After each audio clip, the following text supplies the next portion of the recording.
Is a Massachusetts teenager guilty of involuntary manslaughter for encouraging her boyfriend to commit suicide? And should that teen be treated as an adult? Well, those are the very questions stemming from a bizarre case that is headed to court next week. Now, prosecutors say Michelle Carter, who you see there on your screen, who was 17 at the time, led her long-distance boyfriend, 18-year-old Conrad Roy, to kill himself by flooding his truck with carbon monoxide back in 2014. Her attorneys say that Roy had already made up his mind and convinced her to help him. The verdict, it appears, will come from the text that the two shared. Now, in the weeks before his suicide, Michelle texted Conrad, "It's painless and quick," talking about the carbon monoxide. After she did the research. Yes, of course. And that everyone, get this one, everyone will be sad for a while, but they'll get over it and move on.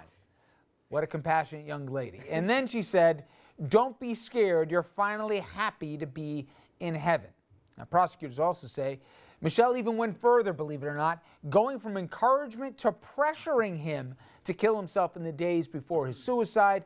Michelle texted Conrad, "When are you going to do it? Stop ignoring the question. You can't push it off."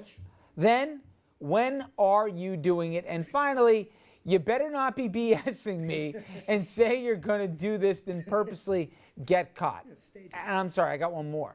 On the night of Conrad's suicide, after prosecutors say he got scared and got out of the truck, Michelle texted him, "Get back in." Oy vey. But defense attorneys say Conrad's mind, it was already made up, and that he convinced Michelle to help him, noting his text that read, "I can't get better, I have already made my decision."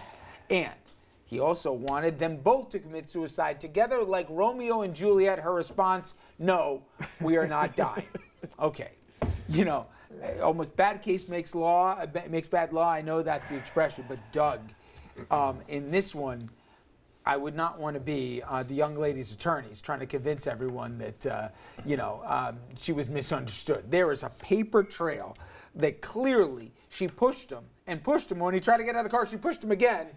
This is the final answer, if you will, and this is what you need to do. Sometimes I think you got to take responsibility, but obviously she's talking to a troubled person, and forget about not having compassion. She seemed actively trying to will him towards the terrible conclusion. But there's no question that she's probably a horrible person for doing this. Probably? Yeah. But the question is whether there was a crime committed. And you can see that her attorneys are seizing on the fact that what she did it cause him to So do you have to figure out his state of mind? Well, in a weird way, I think you do have to, because if he was going to commit suicide and it was a foregone conclusion, and she's just she's like a person down on the street saying, "Jump, jump, jump," then she really didn't cause the act. Now you're talking about something that would have happened, and can you charge her with a crime? Except when he gets out of the car. That is the only indication you have of his state of mind and his ambivalence about going through with it. He got out of that car, and the only thing we know that put him back in was her text. And the bottom line, from my perspective, is forget the law. The facts are going to convict her. I mean, it's a tough question of law. Yep. But these facts are just And you know, horrible. Mayo, it made me immediately remember the tragic Tyler Clementi case in Rutgers, for people who remembered, where he was surreptitiously recorded, and then it was posted in a romantic moment, and then it was posted throughout the university system, and he was so embarrassed he took his life and jumped off a bridge. Well, the person who did the recording, he faced criminal charges. Right. And my point is, as tragic as that case was, it's nothing compared to this. In that one, someone did something immature, callous, unfeeling, you can say, but they didn't repeatedly, try and push him to the edge of that bridge and make him jump. They were contributory maybe, but this seems to be more than that. See, I look at it differently. I think that that's a more egregious case, because but for the videotape of him having sex with his boyfriend, this young man hadn't expressed any willingness to kill himself. So it was based on that act solely that propelled him to take his own life, and also publicly, you know, just basically sending that out to the public for them all to view. In this case, you know, it's a truly bizarre case, but what we're looking at is a person who may not have even actually been in the car at the time he said, I'm going to she says, get back in. Number one, you have to authenticate all of these texts. You have to make sure that she's the person who actually sent the texts. So even if it comes from your phone alone, that doesn't necessarily mean you made it, but let's assume she did everything and she admitted to having done everything. I think that really it's a tragic tale here, and more than anything, you can charge her.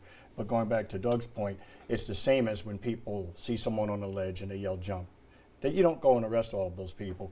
It's a big issue in terms of mental health crises in the United States, and also how our young people are really confronted with a tremendous amount of pressure that we sometimes don't recognize. Mark, I'm giving the rap. What's your bet? Do you think that she's convicted here? I think she's going to get convicted for the reasons that Jimmy said. Whether it stands up on an appeal, I think that Doug hit on it, that causation is the key issue. And what's interesting here is in Massachusetts, there's no ban on assisted suicides. There's no law against assisting suicide. What she's charged with is involuntary manslaughter. To me, suicide is always against the law. They should charge her with aiding and abetting a suicide. Not an assisted one, aiding and abetting a suicide. Whether she's guilty of involuntary manslaughter, she's guilty of something. Well, I don't know if she's guilty of we that. will continue to follow this case. But gentlemen, as always, guys, thank you so much. Good week once again. All right, coming up next, we'll have local headlines. Stay with us.